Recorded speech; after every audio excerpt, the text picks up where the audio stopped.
Every bombshell from Prince Harry and Meghan Markle's Netflix docuseries. Harry and Meghan addressed family rifts, racism and their love story in their Netflix docuseries, Harry and Meghan. Hope you've got biscuits, because they brought the tea. This is a first-hand account of Harry and Meghan's story, told with never-before-seen personal archive. All interviews were completed by August 2022. That is the title card that appears when you first press play on Harry and Meghan, Prince Harry and Meghan Markle's revealing new Netflix docuseries.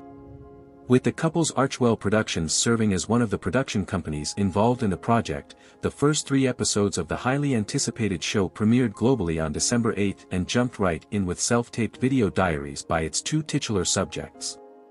The footage was captured in March 2020, just as the couple was performing their last public engagement as active members of the royal family, and Harry immediately addresses his shocking decision to give up his title. "My job is to keep my family safe," the royal, currently 5th in line to the British throne, explains, while sitting in a private suite at London's Heathrow Airport. "But the nature of being born into this position amid everything that comes with it and the level of hate that is being stirred up in the last 3 years, especially against my wife and my son, I'm generally concerned for the safety of my family." Meghan, meanwhile, is first seen in Vancouver, Canada, sitting with her hair wrapped in a bath towel. "H is in London and I am here, I don't even know where to begin. I just really want to get to the other side of all of this," Meghan says, just before beginning to cry. I don't know what to say anymore. Unfortunately, in not standing for something, they are destroying us." The "they" in question seems to be both the royal family and the British media, each of whom Harry calls out in the series' opening scene. "This is about duty and service, and I feel as though being part of this family is my duty to uncover this exploitation and bribery that happens within our media," Harry says. "This isn't just about our story. This has always been so much bigger than us. No one knows the full truth. We know the full truth. The institution knows the full truth and the media knows the full truth because they've been in on it." Now, in full control of their own narrative for the first time, Harry and Meghan are finally spilling the entire damn pot of English breakfast tea. A title card at the beginning reads, "Members of the royal family declined to comment on the content within this series." Though a senior royal source told NBC News that neither Buckingham Palace, Kensington Palace or any members of the royal family were approached for comment, a Netflix source tells that communications teams for both King Charles III and Prince William were contacted ahead of the release. NBC News. "I'm not going to say that it's comfortable," Meghan says of making the documentary. "But when you feel like people haven't gotten any sense of who you are for so long, it's really nice to just be able to have the opportunity to let people have a bit more of a glimpse into what's happened and also who we are. So grab a cuppa and settle in, because here is every bombshell from Harry and Meghan's first 3 episodes. How they really met. In 2016, Meghan Markle was on hiatus from her star-making gig on USA Suits, fresh out of a relationship and ready to embark on what pal Lucy Fraser called her single girl summer. Basically, she had it all already figured out. "I had a career, I had my life, I had my path, and then came H," Meghan explains. "I mean, talk about a plot twist. And it was all because of the doggy ears filter on Snapchat, which is how Prince Harry saw Meghan for the first time on their mutual friend's Instagram account. That was the first thing, and I was like, who is that?" Harry recalls. A private email the friend sent to Meghan about Harry is then shown, which says that Prince is dying to meet you. Meghan's response. "Who is Prince Has?" Meghan then explains she asked to see his Instagram feed before agreeing to meet him. "So that's the thing. When people say, 'Did you Google him?' No, but that's your homework," she explains. "You're, like, let me see what they're about in their feed, not what someone else says about them, but what they are putting out about themselves. So I went through and it was just like beautiful photography and all these environmental shots, and this time he was spending in Africa." Shortly after, they began texting and were constantly in touch, according to Meghan, before they finally made a plan to meet for a drink at 76 Dean Street while she was in London for Wimbledon. Their rocky first date. While many believe they have a fairy tale romance, their relationship was almost over before it began, with Harry was 30 minutes late for their first date. I couldn't understand why he would be late, Meghan recalls, explaining she thought his tardiness was because he had an ego. But Harry was actually stuck in traffic, and he admits, I was panicking. I was freaking out. I was, like, sweating, and then when I walked in, a hot, sweaty, red ball of mess.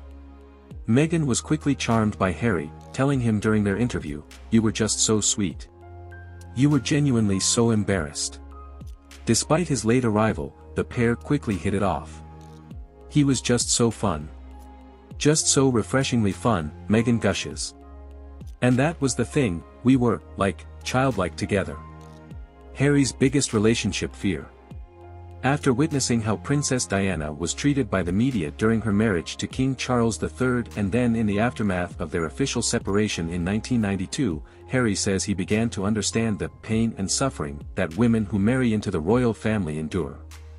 "I remember thinking, how could I ever find someone who is willing and capable to be able to withstand all of the baggage that comes with being with me," he says. "Every relationship that I had, within a matter of weeks or months, was splattered all over the newspapers and that person's family harassed and their lives turned upside down." And after he met Meghan, he admits he was terrified of her being driven away by the media, the same media that had driven so many other people away from me. Despite that fear, Harry found himself falling in love with Meghan the more he got to know her, he says, "I just opened my heart to see what's going to happen." His private struggle after Diana's death. In the first episode, Harry opens up about grappling with his royal duties in the aftermath of Diana's fatal car crash in 1997 and the pressure that was put on him and Prince William. "When my mom died, we had two hats to wear," he explains. "One was two grieving sons, wanting to cry, grieve, and process that grief because of losing our mom. And two was the royal hat, show no emotion, get out there, meet the people, shake their hands." Harry continued, "The UK literally swept me and William up as their children, and, along with that, came, an expectation to see myself and William out and about was really hard for the two of us." And when Harry began attending Eton College at the age of 13, the same paparazzi attention that had been focused on his mother started happening to us, he said, going on to reference the negative tabloid stories about his partying and dating. "There's a difference between having to accept, okay, we have this position in the family and therefore there's going to be a level of interest in being swarmed by paparazzi, chasing you in cars through red lights," Harry says. "And then chasing you down the road on foot, which probably happened about 40 times when I was younger. It was too much. Everything that was happening in the UK was so intense. I was trying to balance the experience of being a young boy who was trying to deal with the loss of his mom without much support or help or guidance. It didn't seem right, it didn't seem fair." Touching tribute. In a sweet moment in the first episode, it's revealed that there is a portrait of Diana hanging in now 3-year-old Archie's nursery. As Meghan cradles her son in her arms, she points to the picture and says, "That's your grandma Diana." Their first trip as a couple. Given Harry's strong connection to Africa, which he first visited at the age of 18, he knew it was absolutely critical to share it with Meghan. So, in August 2016, he invited her on a trip to Botswana with him. "I was astonished that she said yes," Harry admits. "This woman that I've only met twice, we are going to be living in a tent together for 10 days. Wow." While Meghan says, "It was very awkward at first, I just remembered he handed me a chicken sandwich," the new couple quickly became comfortable around one another, despite having no internet access or a working bathroom. "You put a lot of faith and a lot of trust in me," Harry says to Meghan. "It just felt so right and felt so normal." Meghan adds, "Thankfully, we really liked each other." Harry's childhood memories.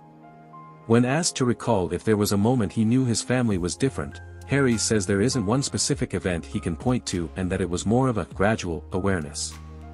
"My childhood was filled with laughter, filled with happiness and filled with adventure," Harry says, before revealing, "I don't have many early memories of my mom. It was almost like, internally, I blocked them out. But," he says, "I always remember her laugh, her cheeky laugh." Given the level of attention that his family, and especially Diana, received at the time, the majority of my memories are of being swarmed by the paparazzi, Harry recalls. Within the family, within the system, the advice that's always given is, don't react. Don't feed into it. Reflecting on the impact the public pressure had on his mother and, witnessing those tears, Harry says, "I guess those are the moments when I thought, hang on a little, what am I? Who am I? What am I part of?" Addressing Diana's infamous Panorama interview. While reflecting on a ski trip he was taken on as a child, where he was asked to pose for traveling media, "I remember feeling really uncomfortable from the get-go." Harry commended Diana for advocating for his and William's privacy when the photographers refused to stop following them. "My mom did such a good job in trying to protect us," he says. "She took it upon herself to basically confront these people." He then goes on to acknowledge the 1995 sit-down with journalist Martin Bashir that some 23 million people watched with rapt attention on the BBC's Panorama. "I think she had a lived experience of how she was struggling, living that life," Harry explains. "She felt compelled to talk about it, especially in that Panorama interview. I think we all now know she was deceived into giving the interview. But at the same time, she spoke the truth of her experience. My mom was harassed throughout her life with my dad. But after they separated, the harassment went to new levels." Meghan's similarities to Diana. In the second episode, Harry compares the paparazzi attention he and Meghan received to what Diana endured. "Back in my mom's days, it was physical harassment. They had cameras in your face, following you, chasing you," Harry explains. "Paparazzi still harass people. The harassment really exists more online now. Once the photographs are out and the story is then put next to it, then comes the social media harassment. And, for Harry, it was quite hard for him to see another woman in my life who I love go through this feeding frenzy. It is basically the hunter versus the prey." Fortunately, that is not the only comparison Harry can make between his wife and his late mother. "So much of what Meghan is and how she is so similar to my mom," he says in the first episode. "She has the same compassion, she has the same empathy, she has the same confidence, she has this warmth about her." And while Harry can accept that some people will fundamentally disagree with his decision to leave the royal family, he explains, "I knew that I had to do everything I could to protect my family, especially after what happened to my mom. I didn't want history to repeat itself." How the royal family initially responded to Meghan. When Harry first introduced his new girlfriend to his family, he says they were incredibly impressed by Meghan. "Some of them didn't quite know what to do with themselves," Harry admits with a laugh. "They were surprised that a ginger could land such a beautiful woman and such an intelligent woman. However, it was her profession that initially gave some members of the family reservations about their relationship. The fact that I was dating an American actress was probably what clouded their judgment more than anything else in the beginning," Harry shares. "Oh, she's an American actress, this won't last." Meghan adds, "The actress thing was the biggest problem, funny enough. There was a big idea of what that looks like from a UK standpoint, Hollywood, and it was just very easy for them to typecast that." How Harry went against the family to protect Meghan. After their relationship went public, both Harry and Meghan admit to being surprised by what they called racial undertones, and then outright racism, from certain media outlets. "At that time, I wasn't thinking about how race played a part in any of this," Meghan says. "I genuinely didn't think about it." Upset over the treatment Meghan was receiving, Harry says he was told to not say anything by the palace. "But what people need to understand is, as far as a lot of the family were concerned, everything that she was being put through, they had been put through as well," Harry explains. "So it was almost like a rite of passage. Some of the members of the family were like, 'But my wife had to go through that, so why should your girlfriend be treated any differently? Why should you get special treatment? Why should she be protected?' And I said, the difference here is the race element."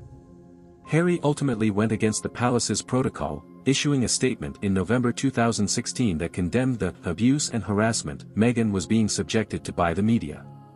Despite Harry's efforts, the media's treatment of Meghan didn't change.